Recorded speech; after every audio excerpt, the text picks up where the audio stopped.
20 அம்ச கோரிக்கைகளை வலியுறுத்தி ஊரக வளர்ச்சித்துறை அலுவலர்கள் சங்கத்தினர் ஆர்ப்பாட்டம் செய்தனர். திருவாரூர் ஊரக வளர்ச்சித்துறை அலுவலகத்தின் முன்பாக ஊரக வளர்ச்சித்துறை அலுவலர்கள் சங்கத்தினர் ஆர்ப்பாட்டத்தில் ஈடுபட்டனர். நேற்றிரவு நடைபெற்ற ஆர்ப்பாட்டத்தில் ஊரக வளர்ச்சித்துறையில் காலியாக உள்ள 1500க்கும் மேற்பட்ட ஊராட்சி செயலாளர் பணியிடங்கள் மற்றும் ஓட்டுநர், பதிவறை எழுத்தர், அலுவலக உதவியாளர், இரவு காவலர் உள்ளிட்ட அனைத்து பணியிடங்களையும் உடனே நிரப்பிட வேண்டும்.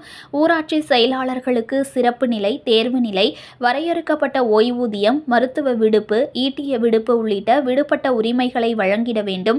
மேலும் பழைய ஓய்வூதிய திட்டத்தை அமல்படுத்த வேண்டும் உள்ளிட்ட கோரிக்கைகளை வலியுறுத்தி தமிழக அரசை எதிர்த்து கோஷங்கள் எழுப்பி ஆர்ப்பாட்டத்தில் ஈடுபட்டனர்.